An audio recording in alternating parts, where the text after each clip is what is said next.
Agniveer academy में आप सभी का स्वागत है। आप सभी जानते हैं कि 22 से 27 मई को आपके एमआर एसएसआर मेडिकल असिस्टेंट के एग्ज़ाम फिनिश हो चुके हैं। इसके साथ ही जैसे ही एग्ज़ाम फिनिश हुए, इंडियन नेवी ने शाम को इवनिंग को करेक्शन विंडो का अपडेट डाल दिया और जिसे कई बच्चों ने इग्नोर किया। इग्नोर करने के कारण यहाँ पर क्या हुआ, इंडियन नेवी ने दोबारा से सभी को एसएमएस सेंड किया है अब फ़िलहाल। और यहाँ पर एसएमएस के द्वारा बताया गया है कि आप इंडियन नेवी में जो भी आपके एप्लीकेशन फॉर्म है उसमें सूटेबल है, वो यहाँ पर पोर्टल पर जाकर करेक्शन कर सकते हो। और जो करेक्शन की डेट है वो यहाँ पर दी गई है 29 मई से, और आपका यानी कि 31 मई तक शाम को 5 बजे तक ये करेक्शन डेट रहने वाली है। अब ज़्यादातर बच्चों के मैं बता देता हूँ डाउट क्या क्या है, क्योंकि किन किन कैंडिडेट को करेक्शन यहाँ पर करने की ज़रूरत है। इसके साथ ही उनका रिजल्ट में कोई इशू नहीं आएगा, क्योंकि इंडियन नेवी बहुत ही जल्द आपका रिजल्ट है वो अपडेट देने वाली है। और मैं बता देता हूँ, रिजल्ट अपडेट जैसे ही आपका 31 तारीख को करेक्शन विंडो है उसका अपडेट क्लियर हो जाता है, तो उसके बाद 1 जून को इंडियन नेवी है कब फेस सेकंड कराएगी और रिजल्ट डेट क्या होगी वो सारी दे देगी। अब देखिए, कुछ बच्चों के यहाँ पर डाउट है कि यहाँ कैंडिडेट नेम में आपने पापा का नाम लिख दिया है, तो आप इसको जाकर अपडेट कर सकते हो। इसके साथ ही कैसे अपडेट करना है वह मैं आपको वीडियो में बता दूंगा। क्या क्या अपडेट हो सकता है, क्या क्या अपडेट नहीं हो सकता, सारी चीज़ इस वीडियो में हम डिस्कशन करेंगे। इसके साथ ही कुछ बच्चों के इशू यहाँ पर थे कि उनका जो फोटो है वो नॉर्मल लगा है, तो क्या वो स्लेट वाला फोटो लगा सकते हैं। क्योंकि हाँ, यहाँ पर क्या ही बच्चों ने इशू किया था कि स्लेट वाला फ़ोटो इंपॉर्टेंट है या नहीं है, इसका अपडेट होगा या नहीं होगा, आपको सादा सीधा पोर्टल पर ले जाकर हम बात करेंगे। इसके साथ ही जो एनसीसी कैंडिडेट है उनका यहाँ पर इशू आ रहा है कि जो आपकी जो अग्निवीर के लिए जो एप्लीकेशन फॉर्म है वो कंसिडर नहीं हो रहा है, वो लॉगिन नहीं कर पा रहे हैं, तो ये सारी इशू इनको देखने को मिल रहा है। तो यहाँ पर ध्यान रखना, मैं बता देता हूँ, इंडियन नेवी जल्दी आपका सेकंड फेज़ है वो कराएगी। तो बिल्कुल, यदि आपका किसी भी प्रकार का एरर है एप्लीकेशन फॉर्म में तो आप उसको ज़रूर सुधारिए, नहीं तो आपका रिजल्ट में भी प्रॉब्लम हो सकती है, फेज़ सेकंड में भी प्रॉब्लम हो सकती है, फाइनल ज्वाइनिंग में भी प्रॉब्लम हो सकती है। इस चीज़ को आपको ध्यान रखना है। नेवी बिल्कुल एक्शन मोड के अंतर्गत है और जल्द ही आपको 10 दिन के अंदर रिजल्ट आपको देखने को मिल जाएगा। यानी कि हम बात करें तो आपका जो रिजल्ट है 10 या 11 जून को रिजल्ट है वो देखने को मिल जाएगा। फेज़ सेकंड आपका फर्स्ट वीक ऑफ जुलाई से स्टार्ट कर दिया जाएगा। कुछ बच्चों के बार-बार मैसेज आ रहे थे कि सर करेक्शन कैसे करना है, क्लियर एक वीडियो बता दीजिए। देखिए, सबसे पहले जॉइन इंडिया नेवी लॉगिन पर जाना है। फर्स्ट जो साइट आपको दिखे उस पर आपको सिंपल क्लिक करना है, और जैसे ही आप क्लिक करेंगे मेन्यू सेक्शन में जाएंगे। और इसके साथ ही मैं बता देता हूँ, जिन भी कैंडिडेट का आपका मैसेज आया है, नहीं आया है, मेल आया है, नहीं आया, आप सभी जाकर एक बार अपने एप्लीकेशन फॉर्म को सरसरी नज़र से ज़रूर देख ले, जिससे कि आपको किसी भी प्रकार का कोई भी मीनिंग में मिस्टेक नहीं होनी चाहिए। यदि मीनिंग में मिस्टेक या किसी प्रकार की है तो आप पोर्टल पर जाकर करेक्शन कर लें। देखिए, सिंपल सी बात है, आपको लॉगिन वाले सेक्शन पर क्लिक करना है। तो लॉगिन वाले सेक्शन पर क्लिक जैसे ही करेंगे, यदि आप एसएसआर और एमआर वाले हैं तो उस पे जाए, और मेडिकल असिस्टेंट वाले उस पे जाए। ठीक है, तो जैसे ही आप लॉगिन वाले सेक्शन पर क्लिक करोगे तो सिंपल है, एक बार आपको यहाँ पर क्लिक करना है लॉगिन वाले सेक्शन पर दोबारा से। जैसे ही आप यहाँ पर अपनी रजिस्ट्रेशन मेल डी और पासवर्ड डाल देना है, आप लॉगिन में सारी डिटेल फिल कर लेते हो अपने पासवर्ड, और इसके बाद आपको सिंपल है लॉगिन करना है। जैसे आप लॉगिन वाले सेक्शन पर जाते हो तो आपको यहाँ पर जो पॉइंट है वो देखने को मिलेंगे। 1 नंबर, 2 नंबर, 3 नंबर, यानी कि 7 नंबर तक पॉइंट है। और 8वां नंबर आपका है कि एप्लीकेशन फॉर्म में यदि आपने यहाँ पर किसी भी प्रकार का करेक्शन किया है तो लास्ट इस एप्लीकेशन फॉर्म में वो करेक्शन दिखना चाहिए। यदि वो करेक्शन दिख गया तो आपका फाइनल है, ये मान के चलिए कि आपका एप्लीकेशन फॉर्म है वो अपडेट हो गया, नहीं तो आपका एप्लीकेशन फॉर्म अपडेट नहीं हुआ है। सबसे पहले पर्सनल इन्फॉर्मेशन के बारे में बात कर रहे हैं, क्या क्या अपडेट हो रहा है, क्या क्या अपडेट नहीं हो रहा है, क्या क्या अपडेट आपको करना है, मैं आपको बता देता हूँ क्लियर। यहाँ पर आप जो अपडेट कर सकते हो उनके बारे में बात करूँगा। अपनी जो डीओबी है, यदि किसी बच्चे की गलत है वो अपडेट कर सकते हो। डोमिसाइल स्टेट, यानी कि किसी ने डोमिसाइल यानी कि स्टेट गलत चूज़ कर दिया, फाइल अलग अपलोड की है, दूसरा स्टेट का है, तो वो डोमिसाइल स्टेट है वो यहाँ पर चूज़ कर दो। ये आपका 100% इंपॉर्टेंट है, यदि किसी ने गलत किया है, नहीं तो आपका रिजल्ट है वो फेज सेकंड में आपको एंट्री ही नहीं मिलेगी। इस चीज़ को आपको ध्यान रखना है। जैसे ही आप नीचे की तरफ स्क्रॉल करते जाते हैं, तो जैसे ही आप यहाँ पर स्क्रॉल करते जाते हैं तो आप अल्टरनेट नंबर है गलत कर दिए वो कर सकते हैं, फर्स्ट नेम सही कर सकते हैं, मिडिल नेम भी है, लास्ट नेम भी है, पेरेंट्स नेम भी है, और गार्जियन नेम भी है, ये सही कर सकते हैं।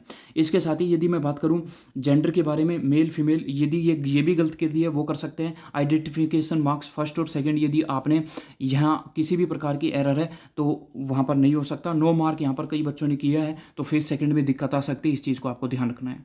लास्ट में इसमें आप जो फ़ोटोग्राफ है वो अपलोड नहीं कर सकते। कई बच्चे कह रहे हैं स्लेट वाला फ़ोटो नहीं अपलोड कर सकते, वो उसी टाइम था। और या फिर स्टेज फर्स्ट में आप 6 फ़ोटो ले गए तो स्लेट वाले ले जाने थे, फिर आपको स्टेज सेकंड में कोई दिक्कत नहीं आएगी। डोमिसाइल प्रूफ है वो आपको यहाँ पर चेंज कर सकते हैं। किसी का नहीं बना था, आधार कार्ड चेप दिया था, तो आप उसको अपडेट करके यहाँ पर डोमिसाइल सर्टिफिकेट डाल सकते हैं। आ जाते हैं नेक्स्ट पॉइंट की तरफ।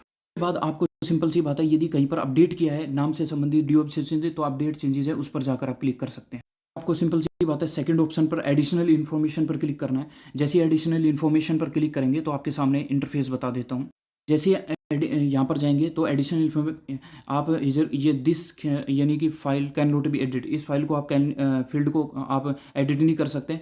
और 10th ईयर की क्वालिफिकेशन स्टेटस को एडिट नहीं कर सकते। 12th की क्वालिफिकेशन स्टेटस जो आपने दी थी वो एडिट नहीं कर सकते। यहाँ पर आगे का डेट है अप्लाइंग फॉर एमआर, उसके बारे में आप जो प्रेफरेंस दी थी वो अपडेट नहीं कर सकते। प्रेफरेंस का क्या फ़ायदा होता है उसके बारे में बात करूँगा। इसके साथ ही आप यहाँ पर नेक्स्ट के बारे में बात करें तो इनमें आपने जो भी डिटेल दी थी वो किसी भी प्रकार की डिटेल है एडिशंस में आप यहाँ पर चेंज नहीं कर सकते। फ़ोटो कैप्चर के बारे में क्या बात करूँ, यदि फ़ोटो कैप्चर के बारे में बात करें तो क्या आप फ़ोटो कैप्चर से संबंधित चीज़ें हैं वो यहाँ पर अपडेट कर सकते हैं, उसके बारे में मैं बात करूँगा आपसे। तीसरा पोर्शन है फोटो कैप्चर से संबंधित है, जिसमें 4 फोटो कैप्चर हुए थे, ये आपका अपडेट यहाँ पर नहीं कर सकते। 4 नंबर पे कम्युनिकेशन डिटेल, जैसे इस पर क्लिक करेंगे तो आप क्या क्या अपडेट कर सकते हो। आप यहाँ पर एड्रेस लाइन है यानी कि पूरे के पूरे एड्रेस है, उसमें किसी भी प्रकार का करेक्शन है वो कर सकते हो, नो इशू। करेक्शन आप आसानी से कर सकते हो, किसी भी बच्चे ने गलत एड्रेस फिल इसी प्रकार परमानेंट एड्रेस में चेंज यहाँ पर कर सकते हो। मैं चेंज करके बताऊँगा क्या चेंज आता है लास्ट। नेक्स्ट है 10th ईयर क्वालिफिकेशन के बारे में, तो आप यहाँ पर क्या क्या चेंज कर सकते हैं। बच्चे ने गलत मार्क्स फिल कर दिए हैं किसी भी चीज़ में तो वो मार्क्स है यहाँ पर चेंज कर सकता है। किसी भी बच्चे ने यहाँ पर कोई भी सब्जेक्ट या परसेंटेज है वो गलत कर दी है, या फिर सीरियल नंबर वो मार्कशीट कर दिए हैं, बोर्ड ऑफ राजस्थान एग्जामिनेशन है, ये पूरी की पूरी मार्कशीट है वो भी आप यहाँ पर अपलोड कर सकते हो। किसी भी प्रकार की गलती है वो, किसी ने 10th की मार्कशीट गलत फिल की थी तो फाइल चूज करके नहीं आप अपडेट कर सकते हो। और 12th के बारे में बात करें, 12th के क्वालिफिकेशन के बारे में तो सेम अपडेट है, अपने मार्क्स है वो चेंज कर सकते हो। परसेंटेज वगैरह है, सीरियल नंबर है, आपका 12th की मार्कशीट है, सब चेंज कर सकते हो। जिनका भी 12th में अपीयर था, मतलब जो बच्चे ये अब रिजल्ट आ चुका था लेकिन उनका मार्कशीट नहीं आई थी, अब मार्कशीट आ चुकी है तो आप उसको अपलोड कर सकते हो। इसके साथ ही आप एग्जामिनेशन सेंटर जो प्रेफरेंस है वो यहाँ पर आकर है वो चेक कर सकते हो, क्योंकि इसके हिसाब से ही आपका फेज़ सेकंड का जो आपके एग्जामिनेशन सिटी है वो फेज़ फर्स्ट के हिसाब से चूज़ है, उसी के हिसाब से फेज़ सेकंड के भी आपको मिलेंगे। फेज़ सेकंड का ऑफलाइन जो होगा उसमें, तो आप यदि ज़्यादा दूर थे तो आपका यहाँ पर चेंज कर सकते हो, जिससे फेज़ सेकंड का आपका पास में ही आ जाए। जैसे ही आप लास्ट ऑप्शन पर क्लिक करते हो तो आपके सामने इस तरह का इंटरफेस ओपन हो जाता है। यदि मैं बात करूँ तो आपको ध्यान रखना है कि यहाँ पर जो भी आपने पीछे अपडेट किया है उसको click here to view your application पर जाकर ज़रूर चेक करें। मैं एक थोड़ा सा हिंट आपको दे देता हूँ कैसे करना है। जैसे इस बच्चे का यहाँ पर आप विनय नेम है, तो इसे नेम में यदि वी ने वाई ए दोबारा से ए आएगा या मिडिल नेम है वो चेंज कर सकते हो। फिर उसको सबमिट करने बाद फाइनल आपको अपडेट देखने को मिल जाएगा एप्लीकेशन फॉर्म। जैसे मान लेते हैं इनका नाम में एरर थी और ए हमने यहाँ पर लगा दिया है। जैसे इसको लगाएंगे तो आगे की तरफ स्क्रॉल करते हुए जाएंगे, को अब अपडेट चेंजेस पर आपको सिंपल है वो क्लिक करना है। जैसे ही आप क्लिक करेंगे अब देखना है ये अपडेट मेरी फाइनल जो अब एप्लीकेशन फॉर्म है उसमें हुआ है नहीं, तो आप यहाँ पर सिंपल है क्लिक करेंगे। किसी भी प्रकार का अपडेट है अपडेट करें और फिर आपने जो एप्लीकेशन फॉर्म है उसको डाउनलोड करें। तो मैं आपको एक बार दिखा देता हूँ। पे क्लिक किया, क्लिक करने के बाद अग्निवीर नेवी एसएसआर और ये आपको निकल के आ गया उसका एप्लीकेशन फॉर्म।